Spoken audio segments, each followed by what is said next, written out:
ముందుగా ప్రేక్షకులందరికీ క్రిస్మస్ శుభాకాంక్షలు.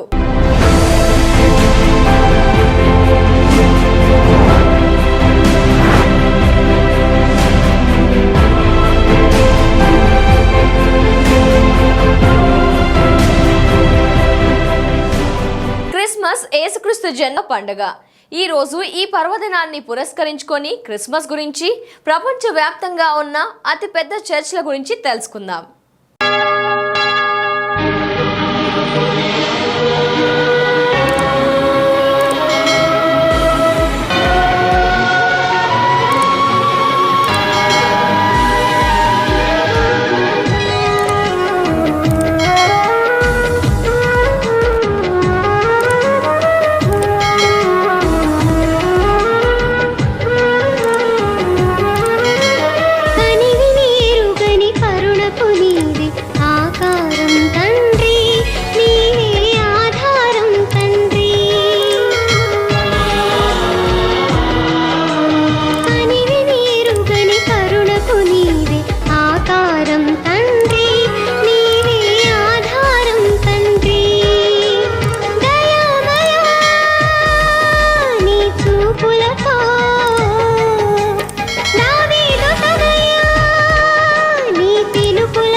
మరణం మరణించే మళ్ళీ జీవముదయించే, మరణం మరణించే మళ్ళీ జీవముదయించే, నీ రూపము కనిపించే.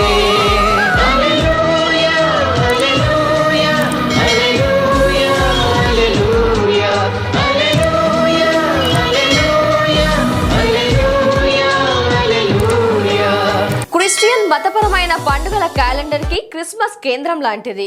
క్రైస్తవ క్యాలెండర్లో అడ్వెంట్ లేక నేటివిటీ ఉపవాస దినాల తర్వాత వచ్చే క్రిస్మస్ టైడ్ అని పిలిచే సీజన్ ఆరంభంగా నిలుస్తుంది.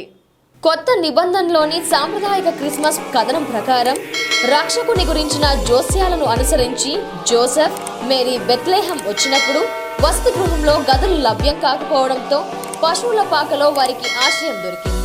అక్కడే క్రీస్తు జన్మించాడని దేవదూతలు ఈ విషయాన్ని పశువుల కాపరులకు చెప్పగా వారు సమాచారం మిగిలిన వారికి చెప్పారు. Fear not, for behold, I bring you good tidings of great joy, which shall be to all people. For unto you is born this day in the city of David a Savior, which is Christ the Lord. And this shall be a sign unto you. You shall find the babe wrapped in swaddling clothes, lying in a manger.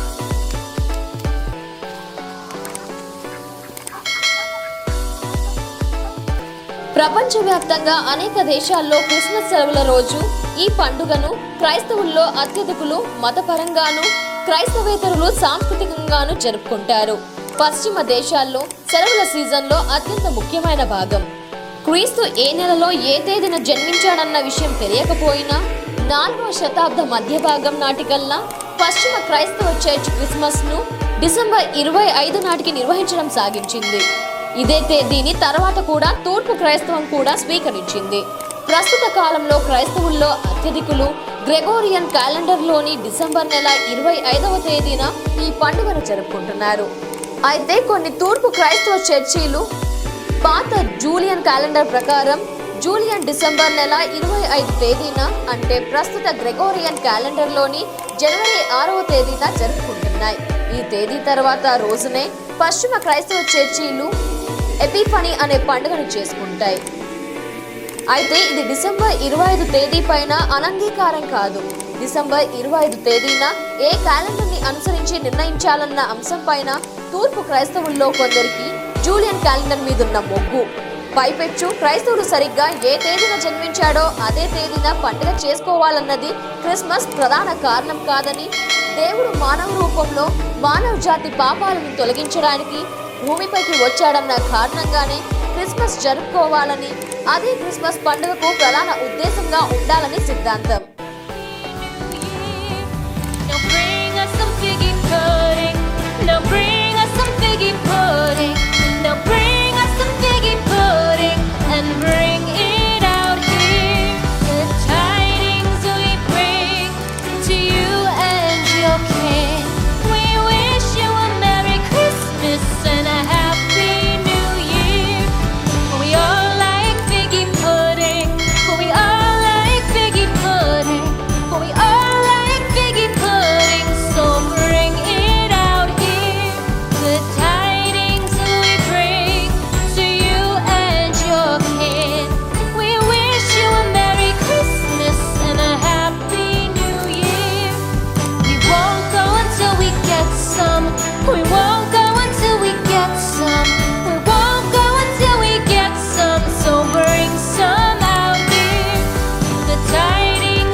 దేశాల్లో Christmas పండుగ సందర్భంగా నిర్వహించే వేడుకల్లో కొన్ని క్రైస్తవ పూర్వపు పద్ధతులు, కొన్ని లౌకిక విధానాలు ఉన్నాయి. క్రిస్మస్కి బహుమతులు పంచడం అనేది ఒక ముఖ్య కార్యంగా చెప్పుకుంటారు. అయితే ఈ సాంప్రదాయం వెనుక దాగి ఉన్న రహస్యం ఏమిటి? ఎవరెవరికి బహుమతుల్ని ఇవ్వాలి? వ్యాపారులు ఈ పండుగను ఎందుకు ఇష్టపడతారు? ఇలాంటివి తెలుసుకుందాం.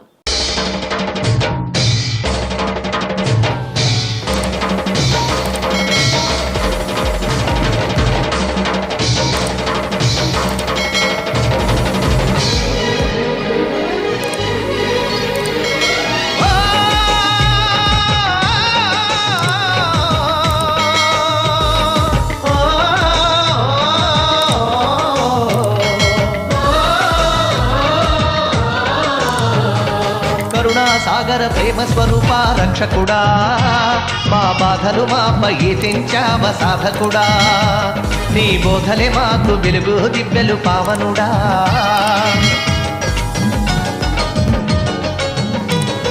కరుణా సాగర ప్రేమ స్వరూప రక్షకుడా, మా బాధలు మాపై తెంచావ సాధకుడా, నీ బోధలే మాకు వెలుగు దివ్యలు పావనుడా.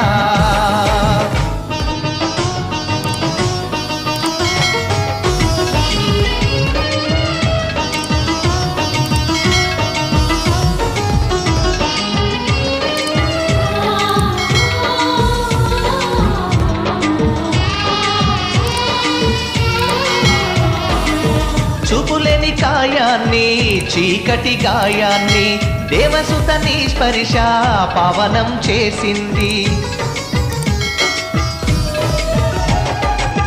నామోము దీపాలు నీ మహిమ చే వెలిగిన నేత్రాలు వెల్పుడా నినుగాంచి పరవశముందాయి ఓ ప్రభువా, జన్మం తరించే తాపసుడా, ప్రార్థన చేకొను మా పరిశుద్ధ తేజుడా. కరుణా సాగర ప్రేమ స్వరూప రక్షకుడా, మా బాధలు మాపై తెంచావ సాధకుడా, నీ బోధలే మాకు వెలుగు దివ్యలు పావనుడా. ఆధునికంగా ప్రసిద్ధి చెందిన వేడుకల్లో బహుమతులు ఇవ్వడం, క్రిస్మస్ కోసం అడ్వెంట్ క్యాలెండర్ లెక్కించడం, అడ్వెంట్ రేట్ పేరిట ఓ ఆకుపచ్చని ఆకులతో రింగ్ తయారు చేసి 4 కానీ 5 కానీ కొవ్వొత్తులు వెలిగించడం, క్రిస్మస్ సంగీతం, అందులో క్రిస్మస్ కరోల్ అనే గీతాలాపన, క్రిస్టింగల్ అనే కొవ్వొత్తి వెలిగించడం, క్రీస్తు జనన ప్రదర్శనను చూడడం, సామూహిక ప్రార్థనలు, ప్రత్యేక విందు, క్రిస్మస్ చెట్టు, క్రిస్మస్ దీపాలు, క్రీస్తు జననం దృశ్యాలు, పూలదండలు వంటి వాటితో కూడిన క్రిస్మస్ అలంకరణలు ప్రదర్శించడం వంటివి ఉన్నాయి. దీనికి తోడు ఒకదానికొకటి సన్నిహిత సంబంధంగా ఉండే Santa Claus, Father Christmas, Saint Nicholas, Christ and kind వంటి పాత్రలు, పిల్లలకు బహుమతులు తీసుకురావడం వంటి వివిధ సాంప్రదాయాలు, జానపదాలతో కూడిన క్రిస్మస్ సంస్కృతి భాగంలో ఉన్నాయి. బహుమతులు ఇవ్వడం, అలంకారాలు చేయడం వంటివి ఆర్థిక లావాదేవీల్ని పెంపొందిస్తాయి కనుక క్రిస్మస్ సెలవులు పలు దేశాల్లో వ్యాపారాలకు, అమ్మకందారులకు కీలకమైన ఈవెంట్, ముఖ్యమైన వ్యాపార సమయంగా మారింది ఈ క్రిస్మస్ వేడుక. క్రిస్మస్ పండుగ ఆర్థిక ప్రభావం గత కొన్ని శతాబ్దాలుగా ప్రపంచంలోని అనేక ప్రాంతాల్లో స్థిరంగా పెరుగుతోంది. డిసెంబర్ 25 క్రీస్తు జన్మదినాన్ని పురస్కరించుకొని క్రైస్తవులంతా ఘనంగా సంబరాలు జరుపుకుంటారు. చర్చిలలో దేవుడికి ప్రత్యేక ప్రార్థనలు చేస్తారు. దేవుడి పండుగ సందర్భంగా తెలంగాణతో సహా దేశ విదేశాల్లో ఉన్న ప్రముఖ క్రైస్తవాలయాల గురించి ఇప్పుడు తెలుసుకుందాం. సెయింట్ జాన్స్ చర్చ్ సికింద్రాబాద్ జంట నగరాల్లో ఇది పురాతన క్రైస్తవాలయం. 1813లో టెస్కాన్ ఆర్కిటెక్చర్ స్టైల్లో నిర్మితమైన ఈ అద్భుత కట్టడం ఇటీవలే 200 సంవత్సరాల వేడుకలు జరుపుకుంది. 1998లో చారిత్రక వారసత్వ సంపదగా గుర్తింపు పొందింది. అద్భుతమైన చిత్రకళను కలిగి ఉండడం ఈ చర్చ్ ప్రత్యేకత. మింటన్ టైల్స్ తో నిర్మితమైన ఈ చర్చ్ పర్యాటకుల్ని విశేషంగా ఆకట్టుకుంటుంది. ప్రతి ఆదివారం ప్రార్థనలు చేసేందుకు భక్తులు భారీ సంఖ్యలో ఇక్కడికి తరలి వస్తుంటారు.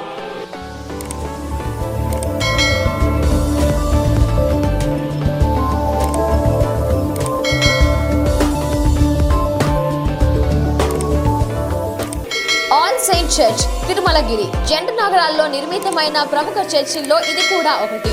తిరుమలగిరి ప్రాంతంలో 1880లో ఈ చర్చ్ను నిర్మించారు. గోతిక్ స్టైల్లో అద్భుత శిల్పకళా నైపుణ్యంతో ప్రత్యేకంగా దర్శనమిచ్చే ఈ క్రైస్తవాలయం పర్యాటక ప్రదేశంగాను పేరొందింది. బ్రిటిష్ వారి కాలంలో అభివృద్ధి చెందిన ఈ చర్చిలో అప్పటి పరిపాలకుల పేర్లను చెక్కి ఉంటాయి.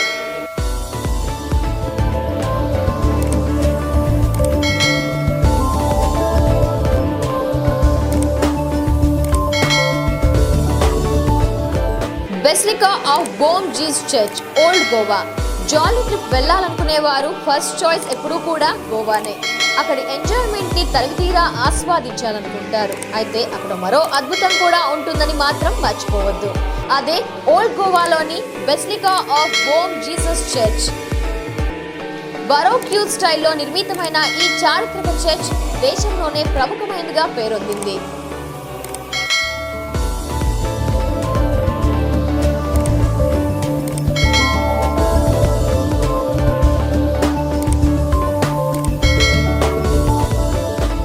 Cathedral of the Sacred Heart, Delhi. దేశ రాజధాని ఢిల్లీలోని ప్రముఖ చర్చిలో ఈ క్రైస్తవాలయం ఒకటి. ఇక్కడ పురాతన బిల్డింగ్స్ జాబితాలో ఇది చోటు దక్కించుకుంది. భాయ్ వీర్ సింగ్ మార్గ్ రోడ్లో 14 ఎకరాల్లో విస్తరించి ఉన్న ఈ కేథడ్రల్ చర్చిలో ఏడాది పొడవునా పలు సేవా కార్యక్రమాలు నిర్వహిస్తూ ఉంటారు. 1929లో రెవరెండ్ డాక్టర్ ఇవన్నీ దీని నిర్మాణానికి పునాది వేయగా 1930లో నిర్మాణ పనులు ప్రారంభమయ్యాయి. ఇక్కడ ఈ మార్బుల్స్, ఫర్నిచర్స్ అన్ని కూడా ప్రత్యేకంగా వివిధ దేశాల నుంచి బ్రిటిష్ ఆఫీసర్లు తెప్పించినవే. చర్చ్ బిల్డింగ్ నిర్మాణాన్ని బ్రిటిష్ ఆర్కిటెక్చర్ హెన్రీ మ్యాడే డిజైన్ చేశారు.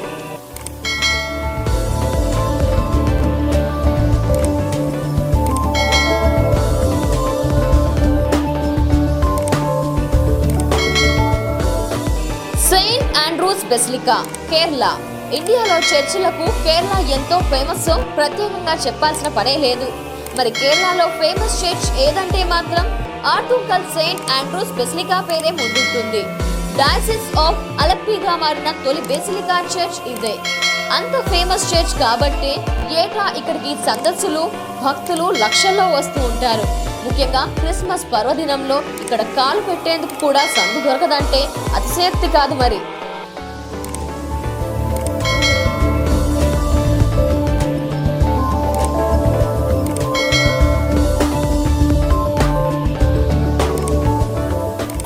ఫిలోమినాస్ church, Mysore.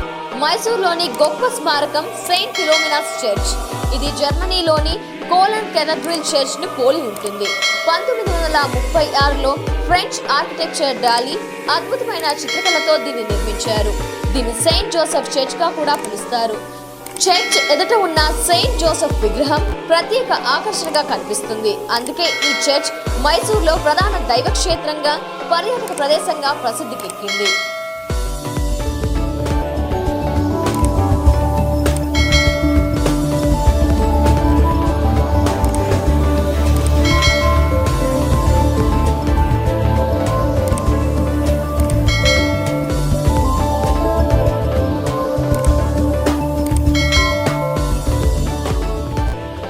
Church of Holy Sepulchre, Jerusalem. Christmas పర్వదినాన్ని ఖచ్చితంగా గుర్తు చేసుకోవాల్సిన ప్రదేశం జెరూసలేం. యేసుక్రీస్తు పుట్టింది ఇక్కడేనని క్రైస్తవుల నమ్మకం. సమీపంలోని బెతలెహేమాలో క్రీస్తు జన్మించాడని విశ్వసిస్తారు. దీనికి గుర్తుగా ఇజ్రాయెల్లో నిర్మితమైన అద్భుత క్రైస్తవాలయం church of the Holy Sepulchre. గోల్గోథాలోని హీల్ ఆఫ్ కల్వరీలో ఉన్న ప్రాంతంలో యేసుక్రీస్తు సమాధి ఉందంట.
Basilica of Our Lady of the Mount, Mumbai నగరంలో అతి పురాతనమైన చర్చ్గా ప్రసిద్ధికెక్కింది basilica of Our Lady of the Mount church. West బాంద్రాలోని ఒక చిన్న కొండపై ఈ అద్భుతమైన కట్టడాన్ని నిర్మించారు. ప్రతి ఏటా ఇక్కడికి లక్షలాదిగా భక్తులు తరలి వస్తూ ఉంటారు. ఈ చర్చ్ పర్యాటక ప్రదేశంగా కూడా గుర్తింపు పొందింది.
Notre Dame de Paris church, Paris 100 ఏళ్ల పాటు నిర్మాణం జరుపుకున్న అరుదైన చర్చ్ ఇది.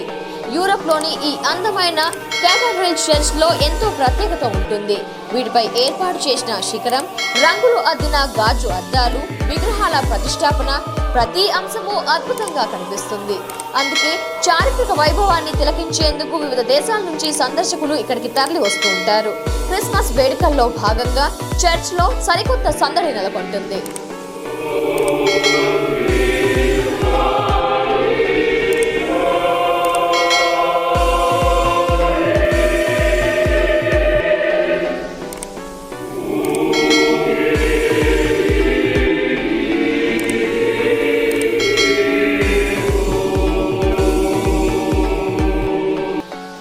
Saint Mary's church, Secunderabad British పరిపాలనలో కాలంగా ఏర్పడిన ప్రధానమైన చర్చ్ లో సెయింట్ మేరీస్ ఒకటి. సికింద్రాబాద్ లోని ఈ church basilica of Our Lady of the assumptions గా కీర్తికెక్కింది. నిజాం కాలంలో కంటోన్మెంట్ ఏరియాలో బ్రిటిష్ సైన్యాధికారులు నివాసం ఉండేవారట. వారు ప్రార్థనలు చేసుకునేందుకు వీలుగా సెయింట్ మేరీస్ చర్చ్ నిర్మించారని చెబుతారు చరిత్రకారులు. బ్రిటిష్ ప్రతినిధి మర్ఫీ ఆధ్వర్యంలో 1840లో ప్రారంభమైన దీని నిర్మాణం 1850లో పూర్తయింది. 1842లో బొల్లారంలోని సెయింట్ ఫ్రాన్సిస్ జావియర్ చర్చ్ కూడా ఈయన ఆధ్వర్యంలోనే నిర్మితమైంది. బిషప్ మర్ఫీ ఇక్కడ ఉన్న విద్యార్థులకు ఇంగ్లీష్ను బోధించేందుకు సెయింట్ సెమినరీ స్కూల్స్ ని ప్రారంభించాడు. ప్రతి ఏటా ఇక్కడ క్రిస్మస్ వేడుకలు అంగరంగ వైభవంగా జరుగుతాయి. వేల సంఖ్యలో భక్తులు తరలివచ్చి ప్రత్యేక ప్రార్థనలు చేస్తారు.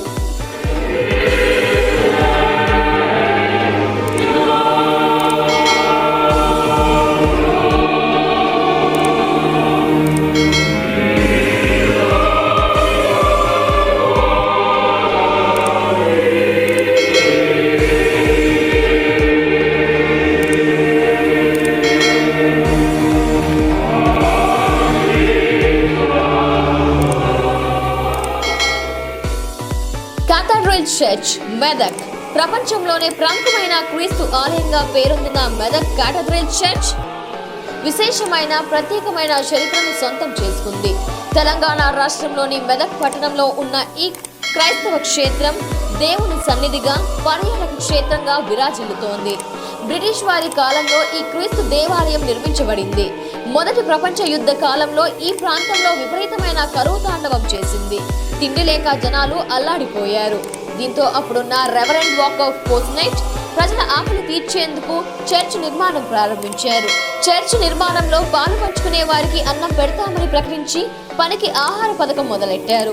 1914 నుంచి 1924 వరకు సుమారు 10 సంవత్సరాల పాటు ఈ చర్చ్ నిర్మాణం సాగింది. అలా ఆనాటి కరువు నుంచి తమను కాపాడుకునేందుకు ప్రజలు ఈ దైవ సన్నిధినే మార్గంగా ఎంచుకున్నారు. అందుకే నేటికి ఈ చర్చ్ అంటే ఒక ప్రత్యేకమైన భక్తిభావం ప్రజల్లో ఉంది. ప్రతి ఆదివారం చర్చ్ ప్రాంగణమంతా పర్యాటకులతో సందడిగా మారిపోతుంది. క్రిస్మస్ వేడుకలకు చర్చ్ సర్వాంగ సుందరంగా ముస్తాబవుతుంది. అశేష భక్తి జనం ఇక్కడికి తరలివచ్చి ప్రభువు కోసం ప్రత్యేక ప్రార్థనలు చేస్తారు. ఆసియా ఖండంలోనే 2వ అతిపెద్ద చర్చ్గా పేరొందిన దీని నిర్మాణ శైలి ఎంతో ఆకర్షణీయంగా ఉంటుంది. దీనికి వాస్తు శిల్పి ఎడ్వర్డ్ హార్డింగ్ పూర్తి తెల్లరాయినే ఉపయోగించారు. ఈ చర్చ్ కి అమర్చిన రంగురంగుల కిటికీలు బైబిల్ సారాన్ని బోధిస్తాయి.